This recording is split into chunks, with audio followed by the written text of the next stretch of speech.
extrêmement important d'être aux côtés de tous les partenaires, j'allais dire de bonne volonté, des partenaires institutionnels également, puisqu'il y avait M. Aristide Nicolas de la mairie de Basse-Terre.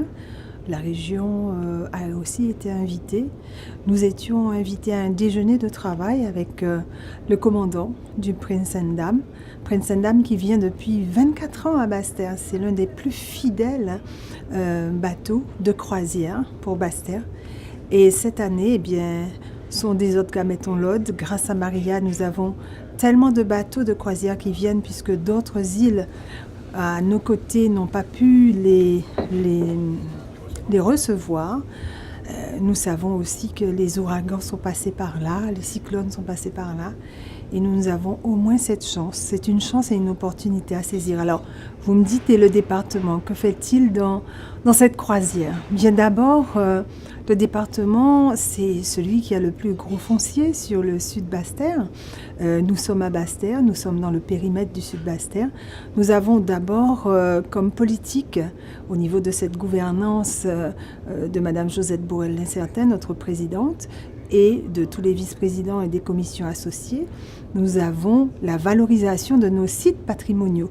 D'ailleurs, les circuits qui sont proposés aux touristes relèvent des sites patrimoniaux du conseil départemental. Le fort Odelle-Grès qui est ouvert, le jardin botanique, même, vous me direz, aller aussi à la Soufrière, mais ça fait partie aussi du plan départemental, non seulement au niveau des randonnées, mais du plan départemental pour tout ce qui est vert. Alors vous voyez, nous avons le tourisme vert, nous avons le tourisme bleu, mais maintenant il nous faut saisir cette opportunité pour pouvoir, avec les autres partenaires, puisque le département est celui qui met à disposition le foncier, qui permet aux touristes de faire des randonnées sur ces sites, qui permet aussi aux touristes de voir toute cette panoplie que nous avons en termes d'héritage patrimonial, culturel. Bien maintenant, saisissons cette opportunité pour que nous ayons une véritable commission de croisière où il y ait des formations de fait, que ces formations, bien avec les guides par exemple, les guides de montagne pour les randonnées, qu'ils soient minimum trilingues, français, anglais, espagnol.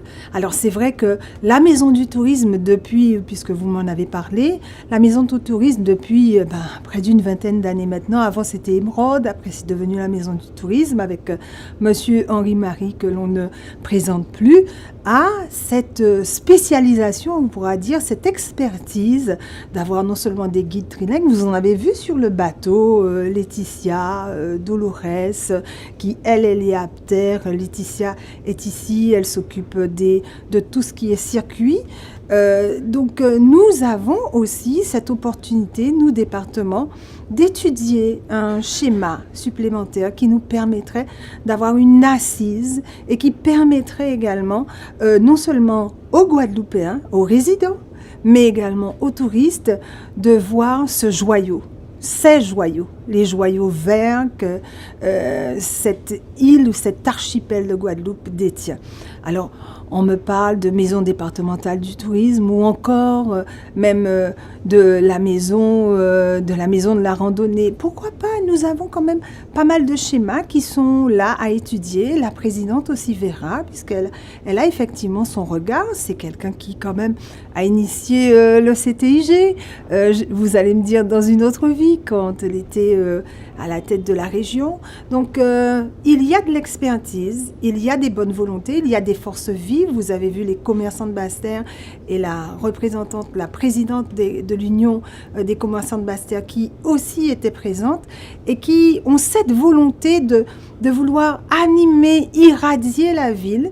Et par-delà la ville, eh bien, c'est tout le secteur du sud Basse-Terre. Mais nous disons que nous tenons à ce que toutes les forces vives puissent vivre. Ça n'est pas l'affaire d'une institution, la croisière. Ça n'est pas l'affaire d'une personne, la croisière. C'est l'affaire de tous les Guadeloupéens, de tous les partenaires, de toutes les institutions, de toutes les bonnes volontés. C'est un peu comme un chef d'orchestre qui fait jouer une magnifique symphonie parce que tout le monde est à sa place, parce que tout le monde est efficace et parce que tout le monde est harmonieux. Et en cette fin d'année, nous ne pouvons que souhaiter encore le meilleur pour qu'en 2018, nous soyons vraiment au top. Je voulais juste vous indiquer que les touristes qui sont ici, sur ce bateau, on dit qu'ils reviendront l'an prochain. C'est déjà un bon signe. Profitons-en. Mais il est important que la ville de Basse-Terre, qui est le chef-lieu de la Guadeloupe, prenne sa part dans l'arrivée pour la 24e année de ce bateau.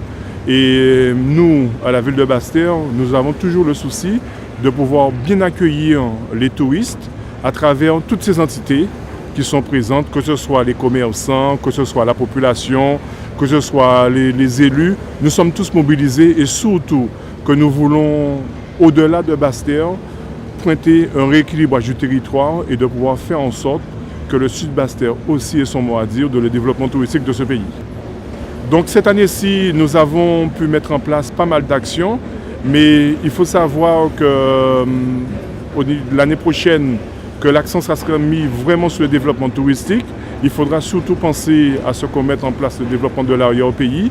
Et nous avons plusieurs chantiers qui sont prévus, que ce soit au niveau de la ville de Basse-Terre, que ce soit dans le sud Basse-Terre, qui permettront vraiment à ces touristes le fait que nous sommes dans la séduction à travers les bateaux de croisière, que ces gens puissent retourner pour des séjours beaucoup plus longs. Pour nous, c'est un moment important. Nous fêtons la 22e escale de ce bateau, le Présent d'Âme, de la compagnie Holland America Line, que nous recevons depuis tout ce temps-là.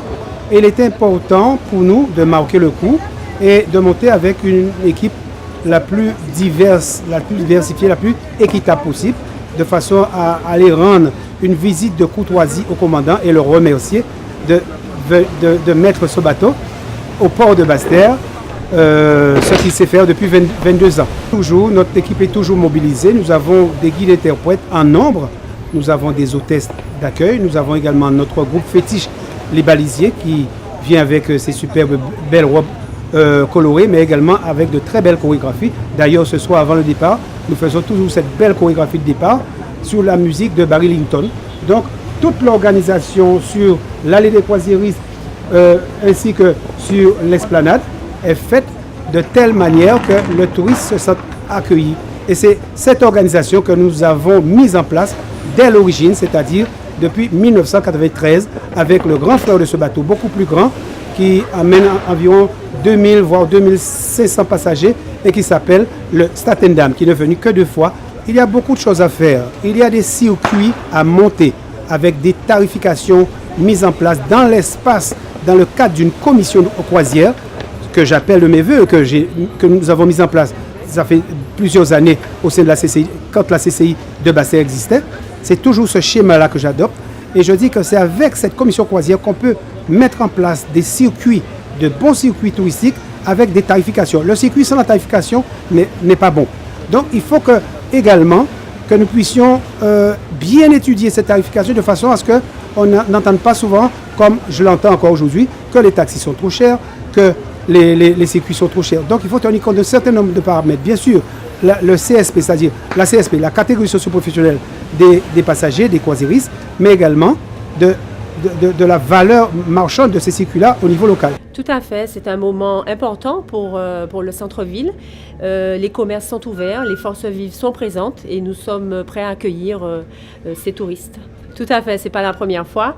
Donc nous essayons de faire le maximum, de pouvoir dialoguer avec eux en anglais également, de les accueillir dans la bonne humeur et bien sûr de rester ouverts jusqu'à 20h ce soir pour pouvoir accueillir ces touristes. Absolument. Nous sommes en fait depuis le début du mois.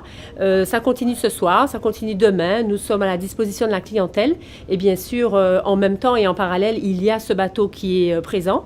Donc on fera d'une pierre deux coups, on va dire, pour les fêtes. Oui, c'est une très très bonne chose. Il faut qu'on puisse nous s'adapter.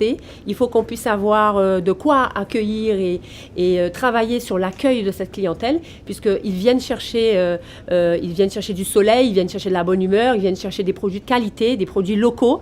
Donc il faut que nous, commerçants, nous puissions leur apporter ce qu'ils viennent chercher.